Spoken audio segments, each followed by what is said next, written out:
Bonjour à tous, j'ai le plaisir de vous retrouver aujourd'hui dans le cadre de l'été de la mutualisation, un événement LPSB Conseil.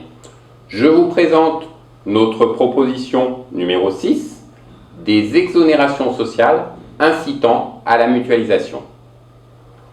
Tandis que les obligations pesant sur les organismes recommandés sont nombreuses, du tarif unique à l'absence de résiliation possible, la mutualisation qu'ils apportent, pourtant reconnue d'intérêt général, n'est pas valorisée. Un paradoxe, au moment où la généralisation santé a effet du 1er janvier 2016, fait perdre toute justification aux privilèges sociaux et fiscaux dont bénéficient aujourd'hui les régimes santé. Je vous fais part maintenant des difficultés actuelles. Inciter à la mutualisation des risques est utile pour voir se développer des régimes de branche ouverts à toute entreprise, quelle que soit sa sinistralité propre. Indépendamment de l'appartenance à une branche ou non, la mutualisation la plus large possible répond en plus de la protection de la santé, principe à valeur constitutionnelle, en permettant la couverture au même coût des salariés sans distinction d'âge, de situation de famille ou d'état de santé. La majoration du forfait social des contrats des entreprises hors recommandation prônée par la loi de financement de la sécurité sociale pour 2014 était contre-productive, vu l'existence des régimes d'entreprise. Le punitif de cette mesure aurait tout simplement bloqué les négociations de branche. Il n'en demeure pas moins que la censure du dispositif par le Conseil constitutionnel dans sa décision du 19 décembre 2013 reconnaît l'intérêt général de la mutualisation des risques. Le Conseil constitutionnel admet même, dans une moindre proportion, un traitement fiscal de faveur pour les régimes de branche par rapport aux régimes d'entreprise. Soulignons ici l'opération de communication savamment orchestrée par quelques lobbyistes du marché de l'assurance, au moment des controverses sur les désignations, faisant valoir l'existence d'une mutualisation interprofessionnelle au sein des organismes assureurs. Si cette mutualisation existe, ce dont on peut sérieusement douter, il est sûr qu'elle n'a jamais été au profit des entreprises clientes. Les organismes assureurs ont toujours pratiqué, dans le cadre des contrats d'entreprise, l'assainissement de portefeuille consistant en octobre de chaque année à résilier les plus mauvais risques.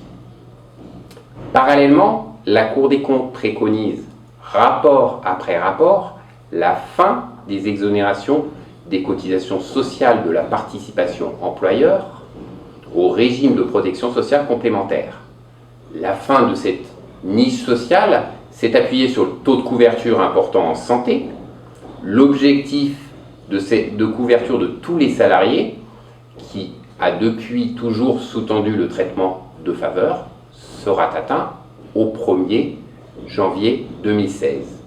Déjà, la contribution employeur au financement d'une complémentaire santé, vous le savez, a été fiscalisée il y a 1 an. Je vous présente maintenant les solutions que nous préconisons. Première possibilité, introduire un forfait social minoré pour les recommandations.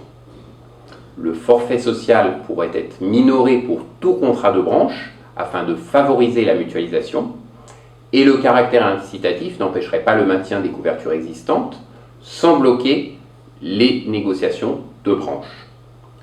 Cependant, vu la décision du Conseil constitutionnel, cette minoration serait limitée, d'où un effet relatif, et une baisse des charges n'est pas non plus dans l'air du temps.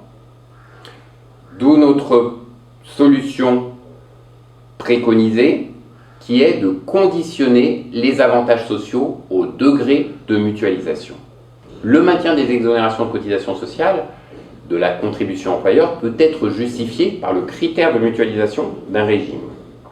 Un critère objectif doit conditionner le bénéfice des exonérations qui soit rempli par un contrat de branche ou un contrat d'entreprise ou de groupe, sous réserve de respecter un tarif unique, d'accepter toutes les entreprises et de ne pouvoir résilier une entreprise du groupe. La solution serait donc soit une mutualisation minimum qui conditionnerait l'exonération de la contribution employeur, par exemple pour un contrat regroupement 50% des salariés d'une branche professionnelle ou 100 000 salariés minimum, soit l'exonération serait modulée en fonction du degré de mutualisation. Sur la totalité des cotisations sociales de la participation employeur pour une couverture représentant 100% des salariés de la branche ou 100 000 salariés minimum, sur 90% des cotisations sociales pour une couverture couvrant 90% d'un secteur d'activité ou 90 000 salariés minimum, sur 80% des cotisations sociales pour une couverture couvrant 80% des salariés d'une branche ou 80 000 salariés minimum, etc. La production annuelle de comptes mutualisés du contrat de branche, d'entreprise ou de groupe d'entreprise permettra le suivi du respect des conditions de mutualisation ouvrant droit aux exonérations sociales.